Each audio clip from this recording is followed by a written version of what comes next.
Everyone, मैं हूं शबनम और आपका मेरे चैनल ज़क ज़ायका में इस्तकबाल है। आज मैं आपके लाई हूं पंजाबी स्टाइल राजमा बनाने की रेसिपी, जो कि चावल के साथ लोग बहुत शौक से खाते हैं। चलिए अब हम देख लेते हैं हमें सबसे पहले क्या करना है। यहाँ मैंने ली है 250 ग्राम राजमा, जिसे मैंने 6 घंटे पहले पानी में भिगो के रख दिया था। इसे मैंने अच्छे से वॉश कर लिया है। अगर आप बाई चांस पानी में भिगोना भूल गए हो और आपको राजमा बनाना हो तो आप 1 घंटे पहले गर्म पानी में राजमे को भिगो दिया कीजिए। इससे भी आपके राजमा जल्दी बन जाते हैं। चलिए यहाँ मैंने गैस की फ्लेम को ऑन कर दिया है। अब मैं अपने राजमा को कुकर में डाल देती हूँ। सबसे पहले हमें राजमे को बॉईल करना होता है। इसको मैंने 2 पानी से अच्छे से वॉश कर लिया था। अगर आपने हमारे चैनल को सब्सक्राइब नहीं किया है, हमारे चैनल को सब्सक्राइब कीजिए और हमारी आने वाली नई वीडियो की नोटिफिकेशन के लिए बेल आइकन को प्रेस करना नहीं भूलिएगा। चलिए राजमा मैंने कुकर में डाल दिए हैं गलने के लिए। हमारा जो राजमा था वो 250 ग्राम था। मैं यहाँ 1 लीटर पानी डाल रही हूँ इसको बॉईल करने के लिए, ताकि हमारा राजमा अच्छे से पक जाए। हमें इसमें और कुछ नहीं डालना है, बस हमने पानी डाला है। अब मैं इसमें 1 टेबल स्पून नमक डाल देती हूँ। राजमा हमारा जो होते हैं थोड़ी देर से पकते हैं। पहले जो हम इसकी 1 सीटी है वो हाई फ्लेम पे लगाएंगे, उसके बाद से लो फ्लेम पे हम लगभग 20 से 25 मिनट तक पकने के लिए छोड़ देंगे। 1 सीटी आ गई है। अब गैस की फ्लेम को हम कम कर देते हैं और लो फ्लेम पे हम राजमा को 25 से 30 मिनट तक पकने देते हैं। चलिए जब तक हमारे राजमा बॉईल हो रहे हैं हम ग्रेवी की तैयारी कर लेते हैं। यहाँ मैंने 4 बड़े साइज के टमाटर लिए हैं, जिसको मैंने रफली चॉप कर लिया है। और यहाँ मैंने 2 इंच का टुकड़ा अदरक का लिया है, इसको भी हमें पीसना है। और यहाँ मैंने लहसुन लिए है 10 से 12 का लिया, इसको भी हम एक साथ पेस्ट बना लेते हैं मिक्सर ग्राइंडर से। चलिए हम गैस की फ्लेम को ऑन कर देते हैं और 2 बड़े चम्मच इसमें तेल डाल देते हैं ग्रेवी बनाने के लिए। चलिए हमारा तेल अच्छे से गर्म हो चुका है। चलिए यहाँ मैंने 1 बड़े साइज की प्याज ली है, जिसे मैंने बारीक स्लाइस कर लिया है। इसको हम अच्छे से ब्राउन कर लेते हैं और इसमें 1 चम्मच हम जीरा डाल देते हैं। प्याज को हमें लाइट ब्राउन होने तक फ्राई करना है। रेगुलर चलाते भी रहेंगे, नहीं तो प्याज जल जाती है। और प्याज को हमें यहाँ पे बारीक काटना है।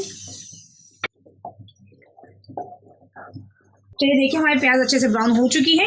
इसे हम एक प्लेट में निकाल लेते हैं। गैस की फ्लेम को मैंने लो कर दिया है एकदम।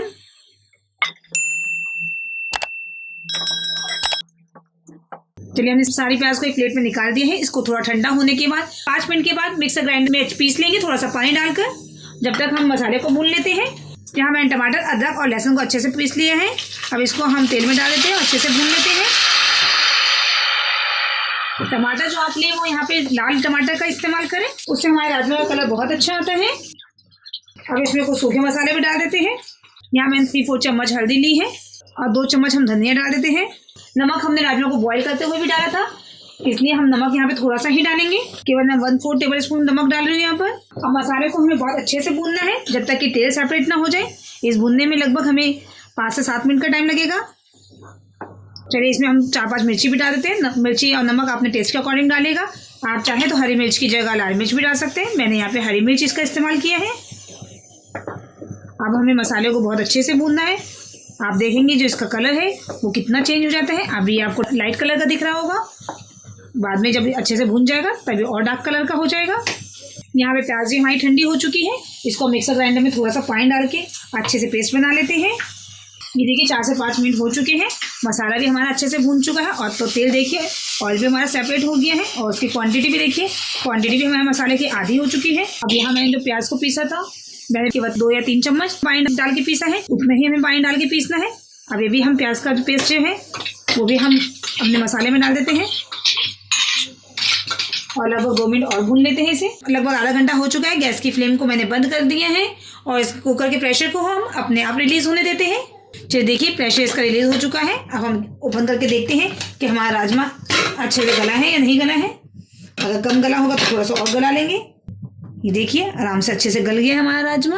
राजमा भी हमारे अच्छे से बॉईल हो चुके हैं। मसाला भी हमारा तैयार हो चुका है। अब जो मसाला है वो हम अपने कुकर में डाल देते हैं। चाहे तो आप राजमा को कढ़ाई में डाल सकते हैं या मसाले को कुकर में डाल सकते हैं। दोनों में से जो प्रोसेस आपको सही लगे वो कर सकते हैं।